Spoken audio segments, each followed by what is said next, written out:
Bonjour à toutes et à tous et bienvenue dans cette vidéo dans laquelle je ne suis pas seul car je suis accompagné de mon ami Charlie. Charlie, il est avec nous aujourd'hui car on va parler d'un sujet assez particulier qui est celui des psychédéliques. Or, Charlie il est très bien placé pour nous en parler car il est le co-créateur du blog La Troisième Vague, un des seuls blogs français destinés aux psychédéliques qui est chapeauté, comme on peut dire, ou en partenariat avec Paul Austin. C'est une grande référence en la matière des psychédéliques et du microdosing en particulier. Alors là, vous vous demandez peut-être, mais Elliot, pourquoi est-ce que tu nous fais une vidéo sur les psychédéliques? Ça sort un tout petit peu du champ d'action de ta chaîne en temps normal. Ça fait quelques mois que je m'intéresse beaucoup au sujet, entre en parler avec Charlie, lire de mon côté, etc. et expérimenter quelques trucs. Je me suis rendu compte que c'était un sujet absolument fascinant et que les mécanismes d'action des molécules dans notre cerveau et aussi les champs de possibilités que ces molécules-là ouvrent étaient super intéressants, ne serait-ce que d'un point de vue théorique pour comprendre ça. Et donc je me suis dit, il faut absolument que j'en fasse une vidéo. Alors avant de rentrer dans le vif du sujet, il faut aussi que je fasse une dernière précision sur le cadre dans lequel nous faisons cette vidéo. En effet, il est exclusivement à but de réduction de risque. Le seul but, c'est que vous puissiez comprendre ce qui se passe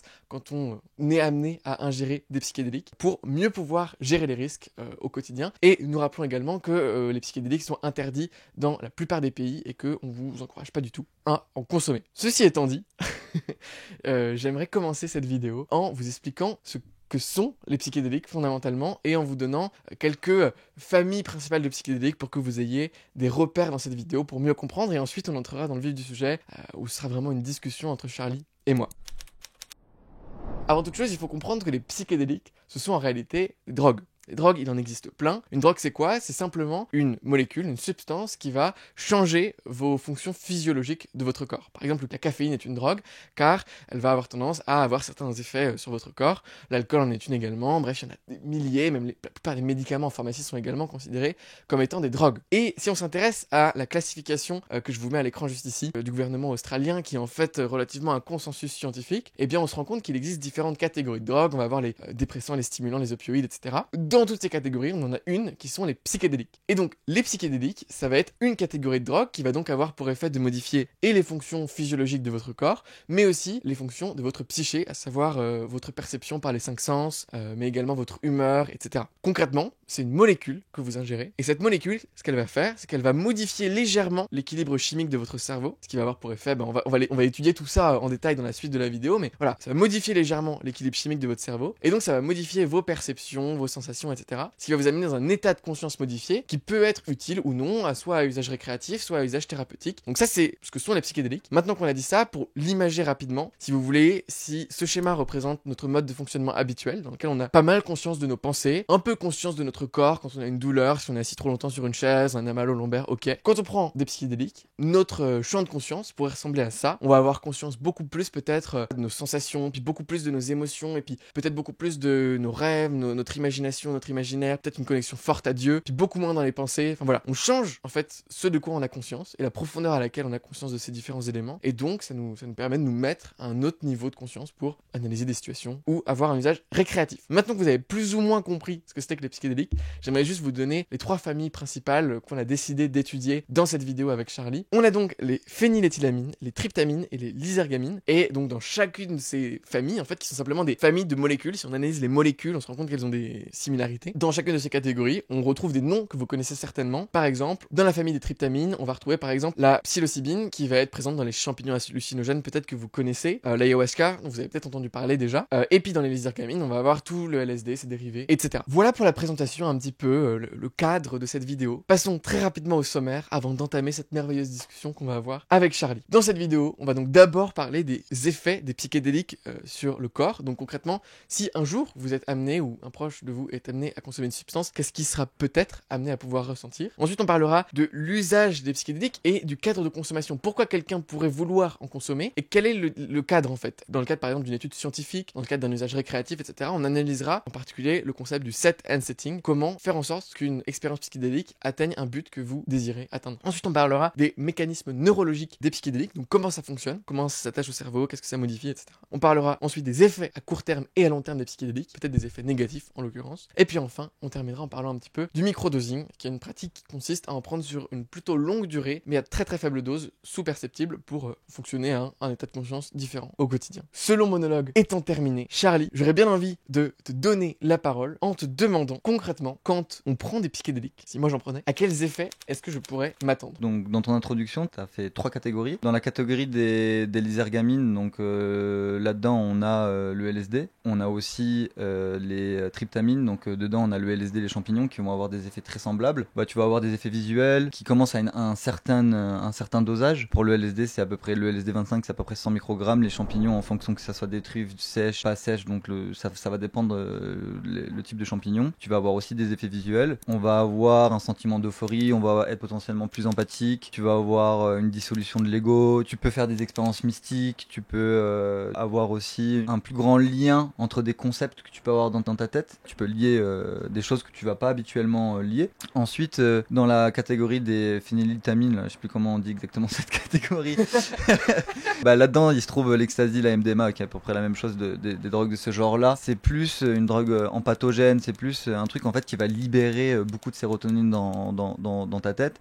Et donc c'est plutôt un truc très euphorisant, très où tu vas être dans l'amour, tu vas être dans des choses comme ça. Tu vas avoir moins d'expériences mystiques, tu vas moins avoir d'expériences comme ça parce que dans ta tête et neurologiquement parlant, ça a un impact, ça agit de manière différente. Ensuite, dans la catégorie des tryptamines, on a aussi la DMT. En fait, la DMT, c'est une substance qu'on va trouver dans à peu près tous les organismes vivants. Et selon pas mal d'études scientifiques, c'est une molécule qui est sécrétée au moment de la mort de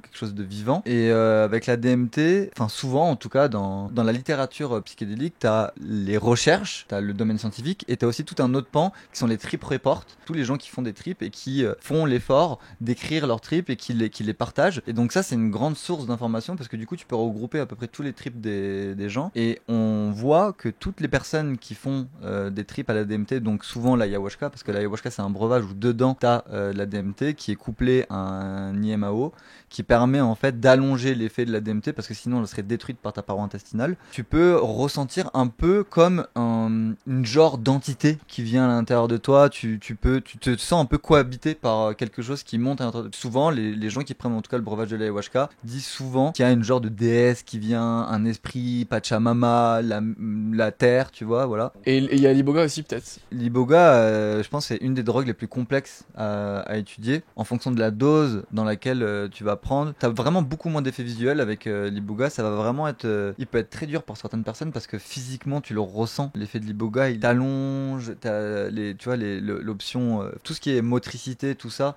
c'est moins là. C'est pas vraiment là. Donc t'as plus trop l'usage de ton corps. Souvent, en tout cas, en fonction du contexte dans lequel tu prends l'ibogaïne, souvent, en tout cas, c'est dans des cliniques qui sont homologuées. Pour moi, au Panama, t'as beaucoup de cliniques autour de l'iboga. C'est très encadré parce que l'iboga c'est très utilisé pour réduire l'addiction et donc en fait ça vient de reset ton cerveau. Ça a plein de mécanismes sur l'addiction, sur les récepteurs de l'opioïde, des opioïdes, ouais, c'est ça. Je sais pas si ça répond à toute la question. Mais et déjà moi je trouvais ça fascinant qu'il y ait déjà une variété de psychédéliques.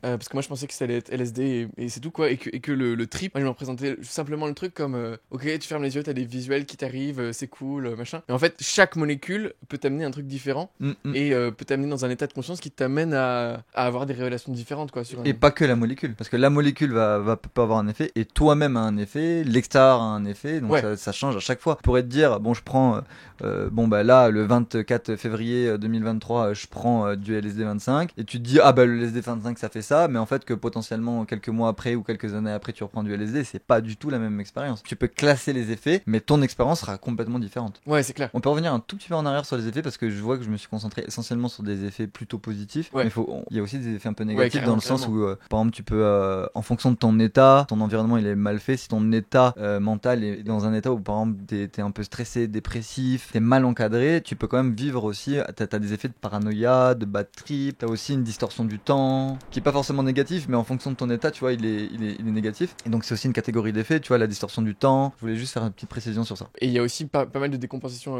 psychologiques après. Enfin, les gens ont des proches parents qui sont schizophrènes, bipolaires ou autres, vaut mieux pas en prendre quoi, parce que ça peut révéler ces troubles-là à la prise d'un psychédélique, quoi. Tout s'accentue sous les effets des psychédéliques. Et si par exemple, je te donne un exemple, t'as peur de la mort, ou t'as pas vraiment conscience que t'as peur de la mort, mais t'as peur de la mort, et en fait, dans ta vie quotidienne, tu ressasses un peu tout le temps la même chose. Encore une fois, c'est un mauvais contexte, un mauvais setting. J'essaie de pas faire d'anglicisme.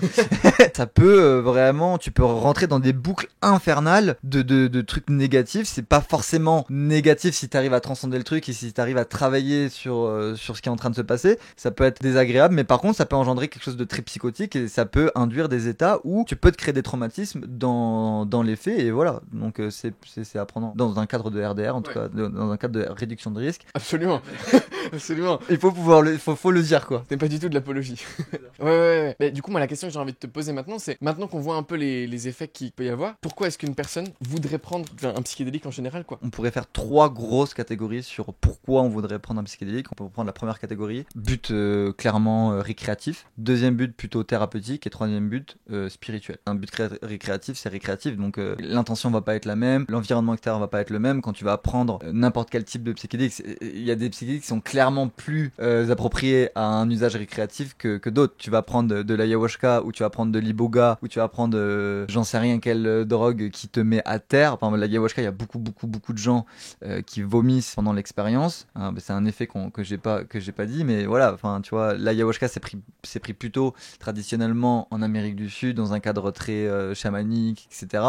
Tu verras jamais quelqu'un dans un festival de techno prendre de l'ayahuasca. Donc tu vas plutôt prendre du speed, de l'ecstasy, du LSD, des champignons, et tu peux mixer aussi des catégories. Ça peut être récréatif, thérapeutique, spirituel. Je donne un exemple pour illustrer le truc. Tu peux faire une randonnée, c'est récréatif de faire une randonnée. Par contre, tu mets un cadre et un environnement, l'environnement c'est la randonnée, c'est super, ça te donne beaucoup de stimuli, t'as les yeux ouverts, etc. T'es en mouvement, donc ça va augmenter ton champ de conscience sur ton corps, ta respiration, etc. Vous mettez un petit protocole dans ton groupe de randonnée sur qu'est-ce que je suis en train de vivre, etc. Donc tu peux travailler en même temps sur ce que vous êtes en train de vivre dans la randonnée, et en même temps vous pouvez aller dans une expérience spirituelle, parce que vous pouvez vous faire clairement prendre par la beauté des paysages. Vous pouvez rentrer en connexion avec votre environnement, la montagne, les arbres, l'air, je suis fait d'eau, l'extérieur est fait d'eau, etc. Ouais, et encore une fois, c'est le contexte qui est dans le groupe qui va changer, quoi. Est-ce que c'est une rando où on va full parler tout le temps, ou est-ce qu'on se laisse des petits moments d'introspection Ceux qui nous écoutent commencent à comprendre vraiment l'importance de ce qu'on appelle le set and setting. Le set, ça va vraiment être le cadre introspectif, le cadre intérieur, nos dispositions mentales, nos émotions, l'humeur, en fait, dans l'état dans lequel on arrive dans l'expérience. Ça va vraiment teinter vraiment ton expérience, et l'environnement extérieur va vraiment aussi teinter, et les deux sont forcément liés. L'extérieur, ton cadre extérieur, ça va être s'il pleut, s'il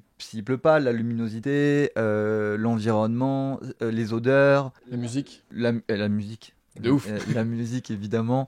S'il y a des sitters, s'il y a des encadrants, eux vont clairement teinter l'expérience. Tu vois, si t'as quelqu'un qui est en face de toi qui est très froid, mâchoire serrée, qui te va pas donner d'empathie, dans ton trip, tu vas te sentir...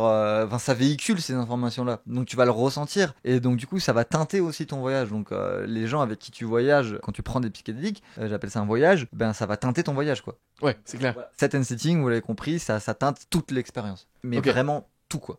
Donc set intérieur, intention intérieure, est-ce que je suis actuellement très stressé, très machin de truc, et setting, conditions extérieures, yeux fermés, yeux ouverts, sitter ou pas, nature, intérieur, tout ça. On peut donner un acronyme, les 3 S. Ouais. 3 S, set, setting, sitter. Et ça va clairement teinter toute ton expérience psychédélique. Donc du coup, si on revient aux 3 types d'expériences. Ouais. Donc le premier récréatif, je pense que c'est assez clair, du coup c'est festival. Ou par exemple je fais de la musique, je vais faire du sport, c'est danser en transe, voilà, tout ça. Maintenant passons à but thérapeutique, et peut-être du coup là on fait une sous-catégorie, but thérapeutique encadré par un professionnel dans un cas d'institut, et thérapeutique solo, quoi, peut-être. Ouais, il y a exactement dans ce que tu dis, et il y a encore peut-être un troisième pan, c'est le champ de recherche à l'utiliser un peu comme un médicament qui va venir cibler quelque chose dans les temps dans lesquels on est en train de vivre. Il y a une genre de dépénalisation des psychédéliques, il y a plein d'autorisations qui sont en train d'être données, et donc du coup il y a un vrai champ qui est en train de s'ouvrir. Je vais pas en parler parce que je suis pas qualifié pour en parler. En fait il y a toutes les thérapies, psychothérapies assistées par psychédéliques qui sont en train de s'ouvrir dans le monde. Aux États-Unis il y a plein d'aides qui sont en train d'homologuer ça. Dans l'Oregon il y a les premières cliniques qui sont en train de s'ouvrir là. Les molécules qui sont en train d'être légalisées, c'est psilocybine, MDMA et kétamine. Pas le LSD? Non, le LSD non. Le LSD, il y a a le champ de la recherche chimique qui est autorisé dans beaucoup d'états du monde. En France, en Allemagne aussi, un des plus gros labos, c'est en Allemagne, en fait, qui sortent des molécules psychotropes, qui sont en fait des prodrogues du LSD 25, c'est-à-dire c'est une structure moléculaire qui ressemble vraiment exactement au LSD 25 et qu'en fait quand tu l'ingères, c'est pas du LSD 25, ça peut être le plus connu c'est le 1P LSD, il y a le 1CP LSD, il y a le 1V LSD, il y a le 1B LSD, il y a le ALD 52. Certains usagers trouvent des petites différences, mais en fait biochimiquement, neurologiquement, dans ton corps, quand tu consommes cette drogue-là, cette prodrogue-là, en fait ton corps transforme cette drogue-là en LSD 25. Okay. Donc tu vis les effets du LSD 25, tu as les bénéfices du LSD 25, etc. Et l'Allemagne a le droit d'en produire parce que... L'Allemagne a le droit d'en produire, la France aurait le droit d'en produire. La recherche chimique. Cette molécule-là n'est pas illégale, mais à partir du moment où tu l'ingères, ça devient du LSD 25, c'est illégal. Voilà, c'est ça. Tu prends cette substance, t'es Aubert Charlie, t'as une personnalité, t'as ton conscient, t'as ton inconscient, dans cette conscience personnelle, et en fait tu évolues, tu vas élargir ton champ on a mis un petit schéma. Oui. Il y a un petit schéma qui a été fait par Olivier Chambon. Olivier Chambon, c'est un médecin, psychiatre, essayiste, qui a écrit pas mal de livres sur le sujet des psychédéliques. Il a fait comme un genre de 3 livres qui couvrent les psychédéliques. Il parle de comment ça fonctionne, il parle des usages des psychédéliques, et là dans son dernier livre, il parle de l'éveil psychédélique. Et il a fait ce petit schéma là qu'on voit à l'écran sûrement, où on voit en fait le schéma de l'élargissement de la conscience, qui parle de la conscience individuelle à la conscience plutôt transpersonnelle, et à la conscience, à la grande conscience, à la matrice, à la structure de la réalité, choses comme ça, qu'il lui l'appelle la conscience quoi. Quand on se trouve au stade 2, un stade transpersonnel, en fait c'est là où il va y avoir des psychothérapies transpersonnelles assistées par psychédéliques. Et donc c'est en fonction du dosage de la molécule. C'est en fonction du dosage de la molécule, mais c'est aussi en fonction de la sensibilité de la personne. Il y a le dosage de la substance, c'est évident, mais je pense qu'un bon thérapeute bien formé qui connaît son patient peut calibrer la dose en fonction de comment il est. Ok. Parce que voilà, il y a la sensibilité corporelle, sa sensibilité à la conscience de son corps, à là où il en est aussi dans sa tête. Tu vois, par exemple, la dissolution de l'ego. Il y a plein de gens qui ont envie de prendre des psychédéliques pour faire cette expérience-là. Il y a des gens qui peuvent vivre une dissolution de l'ego à 50 microgrammes de LSD. Il y en a qui vont le vivre à 350. Ben voilà. Ouais.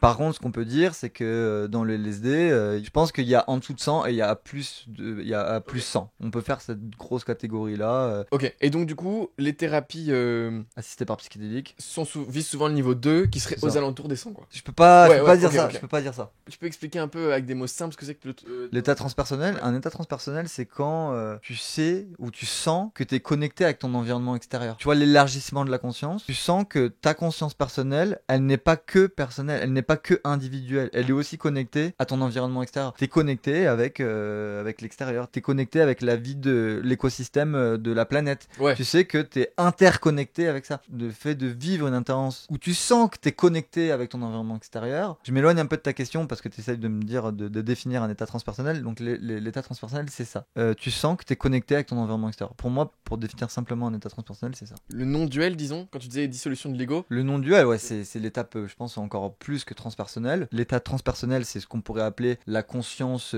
collective. Ouais. Donc tu vois qu'il y a une conscience collective, tu vois qu'il y a une conscience individuelle, tu sens que c'est interconnecté. Et l'état non-duel, c'est l'état où en fait tout ça merge. Toi, tu n'existes plus vraiment parce que tu plonges dans cette grande conscience, dans une expérience psychédélique, il y a un observateur. Ouais. Et c'est ça en fait qui te permet d'étudier cette conscience. Et attends, et juste pour l'observateur, moi, dans notre vie de tous les jours, on a tous une petite voix à l'intérieur de notre tête, genre oh putain, je m'ennuie là, oh lui il est moche, oh il fait pas. Enfin, un dialogue. Ouais, c'est ça, un petit dialogue interne. Et en fait, en expérience psychédélique, il y a plus rien. Enfin, on peut être les yeux fermés dans une matrice avec des images et tout, et il reste cette petite voix. Ouais, c'est ça. Qui est en mode, what the fuck, où est-ce que je suis? Ouais, c'est ça. Et donc il y a un point dans le voyage psychédélique, si on se laisse aller, si on voilà, et qu'on prend suffisamment de molécules, où apparemment ce truc-là disparaît. Et du coup, t'as l'impression juste de. C'est ce qu'on appelle la dissolution de l'ego, la plus totale, quoi. Y a un terme aussi qu'on utilise plutôt dans la DMT, c'est le breakthrough. C'est tu passes à travers quelque chose. La psilocybine, le LSD, pas la MDMA, parce que la MDMA, t'as pas vraiment d'effet visuel. Alors, plus champignons, LSD, les drogues où t'as l'effet visuel. Dans la DMT, t'as des effets visuels dans la DMT. Le breakthrough, c'est vraiment, en fait, tu n'es plus Ouais. Dans ta réalité, quand tu n'ouvres les yeux, tu ne vois pas ce qu'il y a, t'as pas d'hallucination, mais tu vis une expérience ailleurs. Tu vois, tu peux être par exemple, alors et t'es encore là, t'es encore là, t'as ce petit point qu'on te dit là, mais t'es sur une autre planète par exemple. Ouais. T'es sur une autre planète, t'es avec une autre civilisation, où tu peux te balader, enfin voilà, tu vis des choses. Ouais. Tu vois. Et ça dure 30 minutes la plupart du temps. Enfin, sauf si c'est combiné, mais. La DMT? Ouais. La DMT pure, c'est entre 20, 30, 40 minutes. Donc c'est vraiment court, quoi. C'est 30 minutes. Mais la DMT, je pense, c'est une des drogues les plus puissantes. Ouais. Donc Rick Strassman, ça a été un des premiers scientifiques qui a pu faire des études sur la DMT. Et en fait, donc il fait vivre des trips à des patients dans un set and setting bien déterminé, avec un protocole bien déterminé. Pour lui, la DMT, c'est une genre de porte vers d'autres réalités, vers d'autres civilisations. Et en fait, pratiquement tous les patients qui ont vécu un trip à la DMT ont vu d'autres entités. Mais du coup, maintenant, on a le modèle. On a cercle concentrique, donc t'es dans ton état normal, l'ego, machin. Transpersonnel, tu te rends compte qu'il y a une conscience plus globale et tu t'y sens un peu connecté. Et dissolution de l'ego, ton observateur interne disparaît, donc tu es littéralement. C'est une expérience mystique. Voilà. Et non duel, du coup, parce que y a pas deux entités, toi plus le reste, c'est toi. Voilà. J'espère que c'est clair ce truc-là, quoi. Et c'est dans le niveau 2 transpersonnel où c'est entre le niveau 2 et la frontière du niveau 1.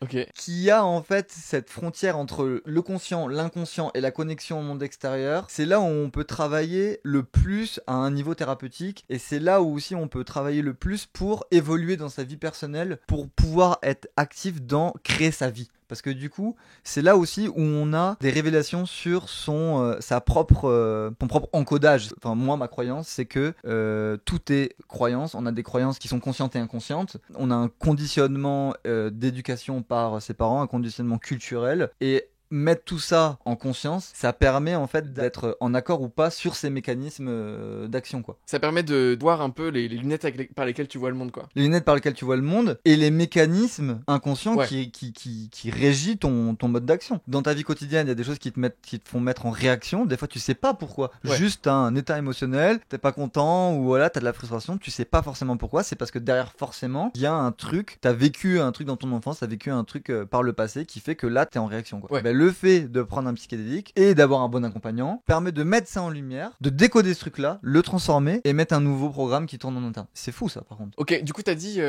que on pouvait sortir ou du moins identifier nos systèmes de valeurs, nos croyances, qu'on pouvait s'auto-observer dans des mécanismes de pensée conscients, inconscients et tout. Est-ce que tu peux donner des exemples? Oui, je vais te donner des exemples. Si tu veux, je peux te donner un peu des exemples personnels. Mon premier voyage, c'était à l'ayahuasca et j'ai vraiment vu qu'il y avait un manque d'amour dans ma famille. Un truc de on se dit pas assez je t'aime. Il y avait un truc de timidité, voilà. Donc j'avais connecté avec, connecté avec l'amour de ma maman, j'ai comme l'impression que ma maman, elle s'en veut, elle pense qu'elle a pas pu nous délivrer la meilleure des éducations. Je pense que tous les parents doivent se dire ça. Je voyais l'amour, je voyais tout ça, tu vois. Donc c'est ton inconscient, bam, il t'a mis des images, il t'a parlé, t'avais des sensations. Mon premier voyage, c'était vraiment ça. C'était un peu, c'était pas vraiment facile. Je pense que c'est pas encore facile aujourd'hui d'être pleinement dans l'amour avec ma famille, parce que ça demande du courage d'être dans l'amour avec sa famille.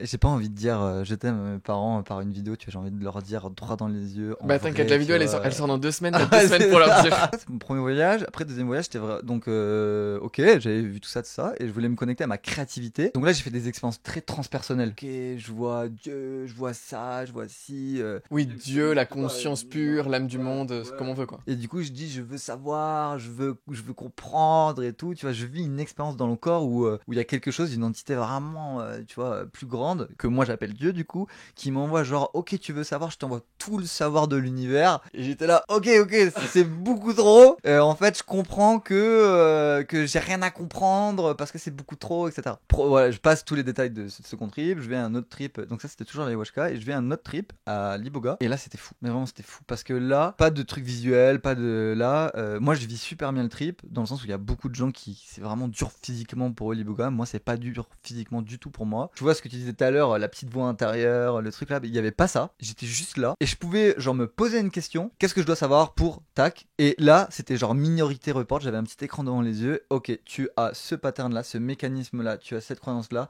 Il y a tu as un mécanisme qui est par exemple, bah voilà, enfin ta famille c'est un peu endetté sur ça. Dans ton éducation, ça. Ton père il est comme ça, ta mère elle est comme ça. Toi t'es aussi comme ça. Et dans ta vie, t'es en train de refaire la même chose. Et j'étais là, wow, tu vois, genre. Alors oui, ça prend des formes différentes. Et c'est ça qui est vicieux, parce que des fois, tu vois pas que t'es en train de répéter quelque chose, parce que la forme est différente. Ouais, c'est ça. Tu vois, et là, Limite, tu fais le contraire matériellement, mais c'est le même pattern. C'est ça. Et là, t'es là. Ah ouais, ok, je vois le pattern. Ça y est, il est en conscience, parce que du coup, tu le vois le pattern. Et à partir du moment où le pattern est en conscience, tu peux le casser. Tu me mets en lumière, quoi. Ça te permet d'évoluer dans ta vie pour améliorer. Je dis pas que c'est mal bien, je suis pas en train de juger quoi que ce soit là. Ouais. Je suis juste en train de dire, tu observes, tu vois le mécanisme, il est en conscience. Moi, je sais que j'ai beaucoup travaillé aussi dans les voyages sur l'acceptation du regard des autres, la confiance en soi, etc. Ben voilà, tu vois, j'ai vu que par exemple, il y a plein de situations à l'école ou des trucs tout cons où genre j'ai fait des exposés, j'étais peut-être un peu mal préparé, où on m'a fait des remarques et j'ai vécu une honte, tu vois. Et ben du coup, ok, bon, ça c'est un truc que j'ai vécu dans le passé, je le revois dans un voyage, et ok, c'est ça en fait, juste le problème de confiance en toi, et parce que t'as vécu 20 minutes dans ta vie quand t'étais jeune, t'as laissé un trauma méga profond dans toi, et du coup t'as peur du regard des autres, du jugement, ou t'as, voilà. Tu la vois parfaitement, tu vois. Ouais, il est là, il est parfait, et c'est là, je pense, qu'il est super important pour dépasser le stade expérientiel, c'est le stade de l'intégration, pour pouvoir passer de l'expérience à la transformation. C'est que note-le, dis-le. Faisons des peintures aussi pour le cerveau. Peu importe, faisons des peintures, voilà, intègre-le dans quelque chose qui te permet, parce que là on est en train de tout mélanger un peu dans notre discussion, mais on n'a pas trop parlé des effets neurologiques de comment ça se passe dans ta tête. On y va après. Non, on y va après. Par rapport du coup à l'usage thérapeutique là, donc tu disais machin, toi, donc en gros, t'as des trucs de ton inconscient qui reviennent à ta conscience et tout. En fait, ça pourrait être assimilé pas mal à la psychologie jungienne, qui dit que t'as une part d'ombre et que t'as une part de lumière, quoi. Que t'as même avec l'IFS où t'as des parts de toi qui sont pas, qui sont inconscientes, qui se manifestent par de la réactivité des fois, par des émotions, etc. Et une partie consciente, quoi. Et bah justement, les psychédéliques peuvent aider dans ce sens-là, quoi. C'est un super.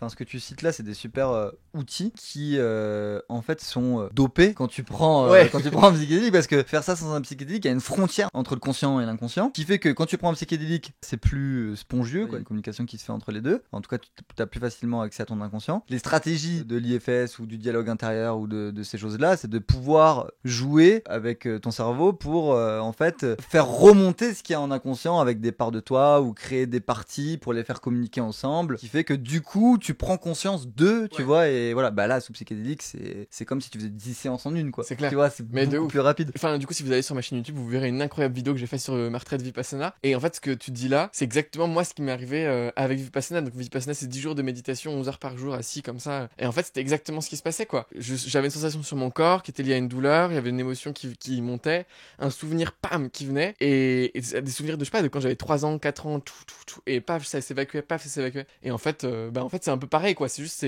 t'y as accès soit par 110 heures de méditation, soit par. C'est ça, c'est une voie d'accès. C'est une voie d'accès, voilà, c'est ça. Et ben, alors, je reparle encore d'Olivier Chambon, mais Olivier Chambon, il a fait un super graphe qu'on pourrait peut-être mettre dans la vidéo là, qui sont les voies de l'accès de la conscience. Et ben, il en a terminé 4. Et dans une des voies d'accès de la conscience, enfin, de l'élargissement de la conscience, de l'éveil ou de l'exploration de la conscience, il y a les psychédéliques, et il y a aussi, donc, ce que tu dis, le yoga, la méditation. Voilà. Tu dis aussi, tu as parlé, on pourrait dire, la psychologie jungienne, les ombres et tout ça. Et bien, c'est cool que tu parles de ça, parce que justement, entre ce niveau 2, ce niveau 1 et 2, etc., il y a toute l'étude de l'inconscient collectif, où là on retrouve en fait les archétypes, on retrouve tout ça, et en fait avec les archétypes et les thérapies personnelles, on fait un super travail, quoi. Et du coup, moi je voulais juste apporter un tout petit peu d'autres modèles mentaux pour analyser la situation, quoi, par Ken Wilber, du coup. Ken Wilber, j'en ai fait plein de vidéos sur ma chaîne YouTube encore. Qui sont très bien. Oh bah merci Charlie. Qui sont très bien. Je le laisse faire. Attends, c'est quasi des seules vidéos francophones. Bref, bon, en gros, Ken Wilber, il identifie, grâce à aussi un outil qui s'appelle la spirale dynamique, des niveaux de conscience par lesquels, en fait, on analyse le monde. Un niveau de conscience, c'est quoi? C'est un système de valeurs défini. Par exemple, tu vas avoir un système de valeurs individualiste au max, je veux maximiser ma richesse personnelle, mon machin, mon truc, etc. Tu vas en avoir un autre, c'est je veux que tout le monde soit égal, enfin, il y a une équité partout, que tout le monde soit reconnu, etc. Et donc, en fait, ces niveaux de conscience, lui, son image pour se les représenter, c'est t'as des lunettes par lesquelles tu vois le monde, tu vois. Chacun va fonctionner à un niveau de conscience différent, mais il y en a quand même système des grands qui sont définis, quoi. Chacun va fonctionner à son niveau de conscience avec ses lunettes. Et dans l'évolution personnelle, c'est super dur en fait, et c'est super lent l'évolution des niveaux de conscience parce que c'est des lunettes. Donc tu les as, tu vois à travers, tu peux pas les identifier, quoi. C'est hyper compliqué de les identifier pour passer au niveau supérieur. Il dit Ken Wilber que ça passe par un processus d'identification. Oh putain, j'ai des lunettes. Je vois tout en rouge en fait, alors que la Terre c'est vert, c'est bleu, c'est machin. Ensuite, différenciation. En fait, j'en veux plus de ces lunettes, plus envie d'argent. Moi, je veux que tout le monde soit heureux, je veux qu'on ait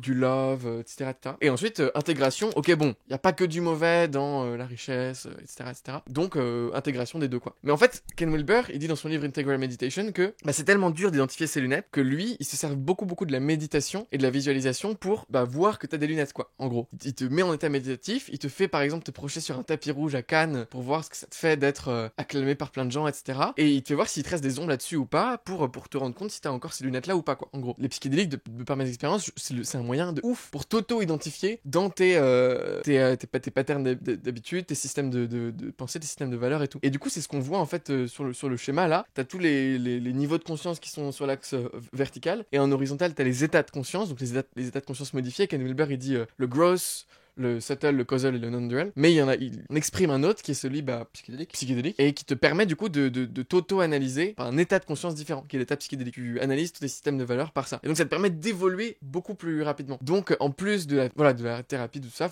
ça peut être aussi un vecteur de conscience qui accélère ton développement, en tout cas dans le système de Ken Wilber là. Je peux rajouter un truc, ouais, pas forcément avec Ken Wilber, mais juste tu m'as fait penser à quelque chose, c'est que en fonction aussi de ton fonctionnement interne, tu vois, je pense que par exemple les introvertis, les extravertis, tu vois, il y a des grandes familles comme ça, des types qui existent, on y croit, on n'y croit pas, en tout cas voilà, il y a plein de types qu'on peut trouver sur internet. Je pense que tu vas vivre ton trip un peu de manière différente, et c'est pour ça que le setting il est quand même super important en fonction des gens qui sont en train de vivre. Tu vois, il y a des gens par exemple, ils sont très émotionnels, ils vivent fortement leurs émotions, etc. Et tout ça, tu les vois en fait. Tu vois ces différentes grandes catégories de personnes. Ouais, c'est amplifié, quoi. C'est mis en abîme, comme tu disais au début. Ouais, voilà, le setting, encore une fois, c'est super important parce qu'en fonction des personnes qui sont en train de vivre leur trip, ça peut être plus ou moins intense, et l'encadrement va vraiment permettre d'aller dans le bon sens, quoi, et de pas te faire aller dans un bad trip qui. Enfin voilà. Je peux te poser une question, moi ? Oui.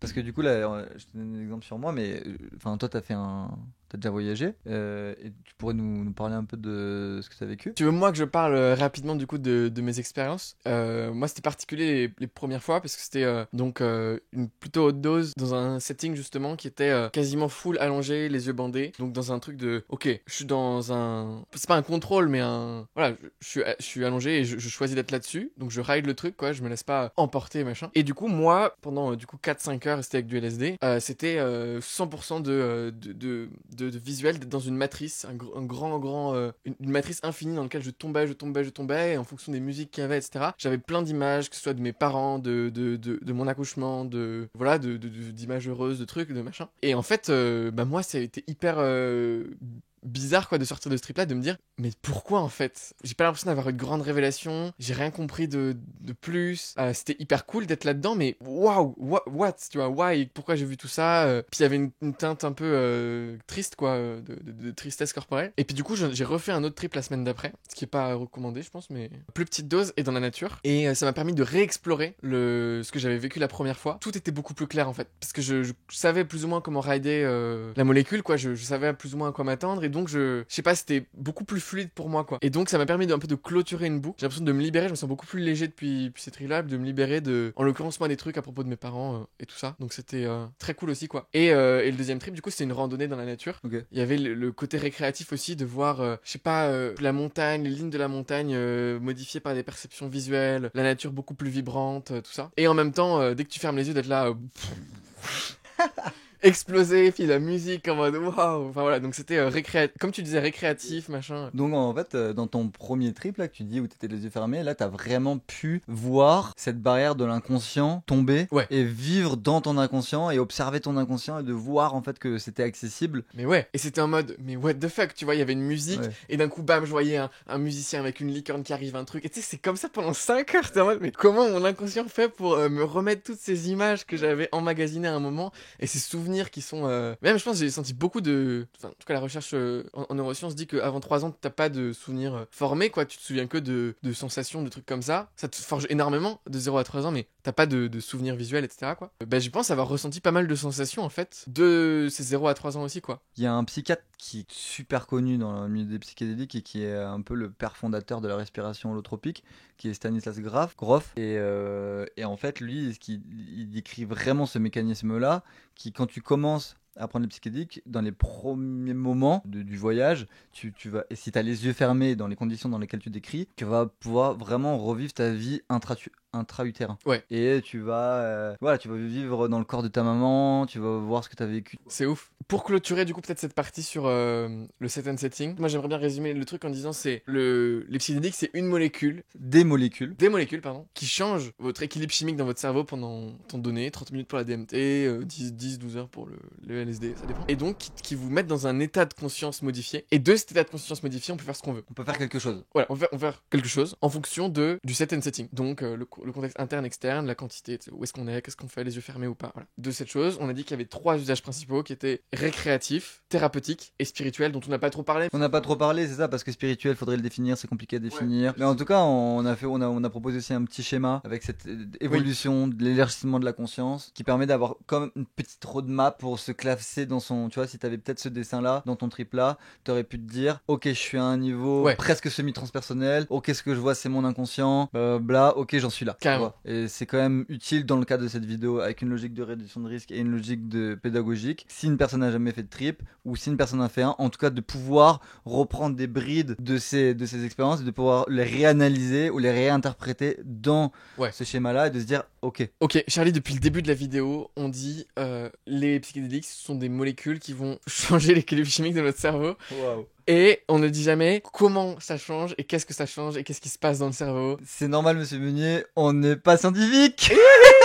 mais on va quand même se prêter à l'expérience. Se prêter au jeu, se prendre pour des scientifiques, c'est parti. Exactement. Donc il y aura probablement quelques inexactitudes qu'on vous laisse rectifier dans les commentaires. Ce qu'on va faire, c'est qu'on va se concentrer sur l'effet d'action de une seule molécule qui va être le LSD. Qui s'apparente quand même fortement à la psilocybine, mais je m'autoriserai quand même à faire des petites comparaisons avec d'autres molécules. Parce que du coup, chaque famille de molécules de psychédéliques va avoir un effet d'action différent sur le cerveau. Et donc là, on va se concentrer que sur celui du LSD 25, qui est donc très similaire à celui de la psilocybine. Absolument. C'est parti. C'est parti. Quand tu prends du LSD 25, ça va avoir, donc dans ton cerveau, il y a des récepteurs neurologiques et il y a les récepteurs de la sérotonine. Il y a un récepteur en particulier, le 5-HT, et après il y a 5-HT2A, 2A, 2B, 2 blablabla. Et le 5-HT2A, c'est celui qui nous intéresse. En fait, s'accrocher à ce récepteur-là, et le fait de s'accrocher à ces récepteurs-là, ça va modifier ton activité cérébrale, ça va modifier l'organisation cérébrale, ça va permettre de maximiser les interactions dans diverses zones du cerveau qui n'ont pas l'habitude de communiquer entre eux. À l'inverse de la MDMA, qui est aussi en fait une substance qui va agir sur la sérotonine, mais qui va libérer toute ta sérotonine. Et donc en fait cet effet qui est un peu différent par rapport à LSD fait que quand tu consommes de la MDMA, c'est pour ça que après la MDMA, t'as souvent un truc qui s'appelle la descente, parce que t'as plus de sérotonine, donc t'es vide, t'as plus d'énergie. Alors que le LSD et les champignons, tu n'as pas ça, puisque tu n'es pas vidé de tes réserves de sérotonine, et encore moins avec la DMT qui lui, enfin il y a beaucoup d'études qui montrent que après ton trip tu as plus de sérotonine, donc du coup tu te sens super bien, blablabla. Pour le cadre du LSD et des champignons, il y a plein d'études qui sont en train d'être faites aujourd'hui. Il y a eu beaucoup d'études dans les années 60. En fait, pourquoi mon blog s'appelle la troisième vague, c'est parce qu'aujourd'hui en fait on est en train de vivre une troisième vague. La deuxième vague c'était l'époque de Timothée Leary, c'était l'époque des festivals où on disait allez le LSD, allez et là aujourd'hui on a appris de nos erreurs, parce que la première vague, c'est la vague plutôt traditionnelle. Les psychédéliques ont toujours été là quand on n'a pas synthétisé les psychédéliques. Quand on parle de la mescaline qui est dans les cactus, qui est une drogue, quand on parle de la psilocybine qui sont dans les champignons, il y a toujours eu les champignons, il y a toujours eu la DMT, on a toujours utilisé ces breuvages-là, on a toujours utilisé ces mécanismes-là dans un but thérapeutique, dans un but de soins. Voilà, première vague, deuxième vague, ça, et aujourd'hui troisième vague, où là en fait on reprend un peu de sérieux dans ces psychédéliques-là et on l'approche par par la science, qu'on est en train d'étudier de manière fine les mécanismes d'action dans le cerveau, et on voit dans notre cerveau, on a un truc qui s'appelle en anglais le DMN, le Default Mode Network. Le Default Mode Network, c'est une organisation de plusieurs aires de notre cerveau qui est plutôt activée quand on pense, quand on fait des choses en fait, d'attention, des choses comme ça, qui en fait renforcent un chemin, renforce des croyances, renforce des habitudes, et ça c'est le default mode network, tu vois. On va prendre tout le temps le même trajet pour aller au boulot, on va écrire toujours de la même manière, on va se doucher toujours de la même manière, on va penser toujours de la même manière, et on va créer des habitudes, et on crée un mode par défaut. Retenez ça, et après je vais continuer, le mode par défaut. Et quand en fait la drogue elle arrive dans le cerveau, le LSD, et qu'elle s'accroche à ce récepteur-là, en fait ça va faire quelque chose dans le cortex préfrontal, ce qui est devant dans le cerveau là, ça va en fait créer de la BDNF et du glutamate, qui fait que ça va changer la structure du bout de tes synapses, ça va pouvoir créer de la neuroplasticité, et de la neuroplasticité elle est induite par le mécanisme neurologique, mais elle est aussi induite par le fait que en fait ce default mode network il est complètement réduit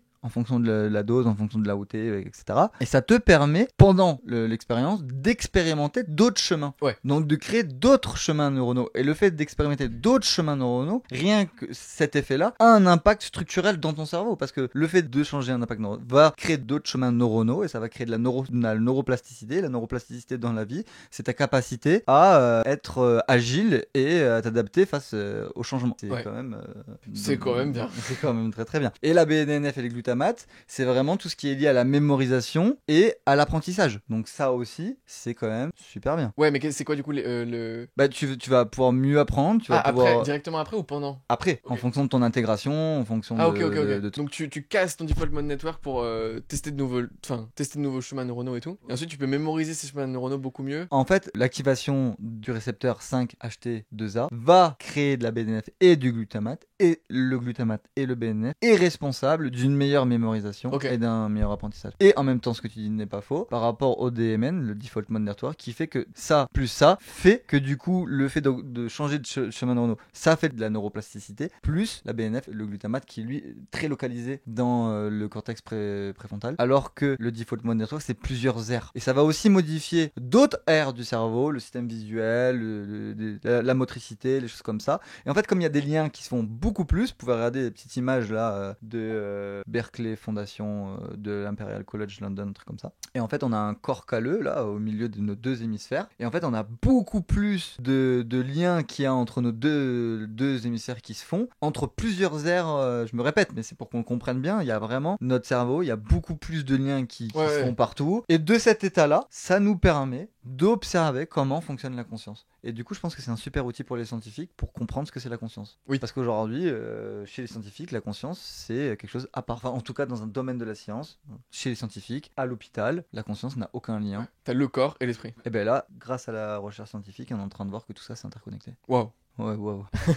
J'ai envie de le dire, et je voudrais que ça soit pas coupé en montage, s'il vous plaît. Du coup, t'as pas fait le lien avec d'autres molécules, mais Si, j'ai fait un petit lien avec l'autre molécule, avec la MDMA quand même. La DMT, on va pas forcément en parler, c'est juste qu'il faut un IMAO. J'en ai rapidement parlé en début de vidéo, parce que sinon la DMT elle est détruite par rapport à l'intestinal. Donc là, ça permet que la DMT aille dans le sang, ça permet de pouvoir vivre le trip pendant beaucoup plus longtemps, comme le LSD sur 6 à 12 heures, en fonction de la sensibilité de chacun. Très bien. Ok, merci beaucoup Charlie. Maintenant, on comprend mieux, du coup, quels sont ces effets biochimiques dans le cerveau. Y en a qui expliquent les hallucinations visuelle par une excitation neuronale dans ton cerveau qui est projetée par ton système visuel. Alors, et moi, je pense, c'est que quand tu mets un masque sur ta tête, je pense que c'est beaucoup plus simple d'avoir des images de ton inconscient parce que tu as un écran noir sur lesquels projeter quelque chose. Alors que si tu ouvres les yeux, tes hallucinations vont se faire sur ce que tu es en train de voir. Donc, il va y avoir une projection endogène de ton excitation neuronale et de ce que tu vois. Tu as deux trucs qui arrivent, tu vois, qui fait que tu as une genre de distorsion de ce que tu vois. Tout ça, c'est des suppositions, c'est ce que je suis en train de... C'est ma compréhension du truc. Et donc, ce que tu as fait avec les yeux fermés, je pense que c'est un super bon exercice à faire pour voir et favoriser l'émergence de tes souvenirs et de ton inconscient. C'est clair, mais de toute façon, dans les protocoles scientifiques, ils le disent, quoi. Faut que les patients, ils mettent au moins 80% du temps le masque sur les yeux, quoi, les yeux fermés. Parce que sinon, quand t'as les yeux ouverts, plupart de ton cerveau, de ton attention, elle est concentrée à rétablir la vérité de manière cohérente, quoi. Oh putain, le sol, il bouge. Ah non, ok, le sol, il bouges pas. Ah, ok, ça. Et en fait, du coup, t'es en permanence dans ce truc-là et t'es pas dans un truc où tu vas plus loin, quoi. Ouais. Tous ces effets biochimiques-là, est-ce qu'ils ont des conséquences négatives, monsieur Aubert? En fait, je pense qu'on peut pas répondre à cette question. Ok. Non, mais je pense qu'on peut pas répondre à cette question. Pourquoi? Parce qu'il n'y a pas assez d'études qui sont faites sur le sujet. Dans une pure réduction de risque, on peut pas répondre à cette question parce que c'est de votre responsabilité de prendre, de vous renseigner sur le sujet. Si on cite Olivier Chambon dirait non, il n'y a pas d'effet négatif sur le sujet. Il y a une petite image qu'on peut projeter avec les risques en fonction de chacune des drogues. Quand on voit la catégorie de risque qu'il y a sur les LSD, il est purement mental. C'est-à-dire que si tu es dans un état psychotique et tu es en train de te créer un trauma, bah, il est là le risque. Ouais. Tu vois, voilà. Si on parle de l'iboga, non. L'iboga, par exemple, il y a des risques avérés, il y a des risques cardiaques en fonction de la dose, il y a des risques de mort. Donc voilà, on rigole pas avec ces substances. Il est de votre devoir de vous renseigner de manière spécifique. Si vous voulez prendre des psychédéliques, il y a un risque légal aussi. C'est un des plus grands risques aussi aujourd'hui, il faut le citer, si c'est interdit. En France, en tout cas, il n'y a aucun psychédélique qui est autorisé par la recherche chimique, mais c'est pas destiné à une consommation humaine. Donc il faudrait aller en dehors de la France et aller faire son expérience dans une clinique encadrée. C'est là où on aura le moins de risques. Parce qu'en fait, quand ta question elle est très large, parce que ça traite de tous les psychédéliques. Ouais, donc non, je vais pas te prendre tous les psychédéliques et te dire c'est quoi les effets négatifs de chaque psychédélique. Je sais pas, je suis pas scientifique, et même les scientifiques ne se positionneraient pas sur cette question. Merci.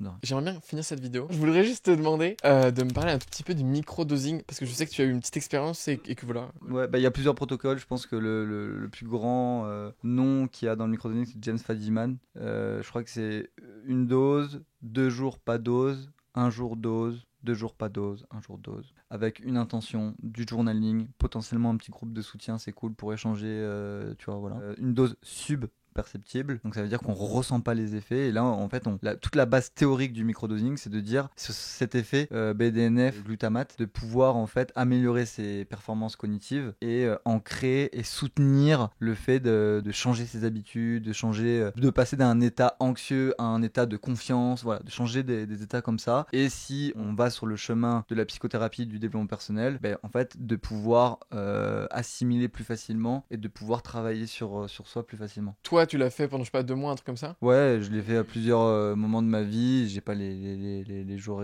exacts, etc. Mais ça m'a soutenu dans une démarche, tu vois. Ok. Dans une démarche, puisque dans une transformation, dans une démarche, tu vois, j'étais vraiment dans une phase de transition où j'étais dans une étape A de ma vie, je voulais dans une étape B. Ça m'aidait à aller dans l'étape B, de sortir de ma zone de confort, de me soutenir dans l'inconfort, de passer à l'acte sur certaines choses. Ok. Très clair. Est-ce que c'est ce qui te reste des choses à ajouter dans cette vidéo, Charlie? Bah non, non, si, oui. Ok, vas-y. J'ai pas d'autres informations à délivrer. Juste pour toutes les personnes qui ont envie d'essayer, ben, le cadre légal. Faites attention au cadre légal. L'encadrement, le setting, prenez pas ça à la légère. Pour toutes les personnes qui ont l'habitude de prendre des psychédéliques ou qui ont déjà une idée des psychédéliques, je vous demande ou je vous invite à repenser l'expérience, parce qu'il y a très peu de gens qui ont déjà pris des psychédéliques qui le prennent avec un environnement, comme on a un peu détaillé, un environnement qui soutient la profondeur de l'expérience. Voilà, parce que je pense que c'est super riche pour l'évolution de la conscience, et moi je sais que je suis engagé dans le sujet des psychédéliques pour ça, pour l'élargissement de la conscience. Et pourquoi je suis engagé pour l'élargissement de la conscience? C'est parce que je pense qu'on aurait tous à gagner à se sentir connecté avec son environnement pour être plus dans la confiance, l'amour, la tolérance, etc. Quelle belle parole de fin. Merci à tous et à toutes d'avoir regardé cette vidéo. Merci beaucoup, Charlie, pour ton intervention. Avec plaisir de m'avoir invité et d'avoir parlé avec toi. On va juste mettre une toute petite newsletter dans la description. Si vous voulez rester informé, s'il y a de nouvelles études scientifiques qui sortent et tout, on vous enverra un petit mail pour vous en parler. Donc si ça peut vous intéresser, ce sera dans la description, quoi, inscrivez-vous. Merci beaucoup. Au revoir.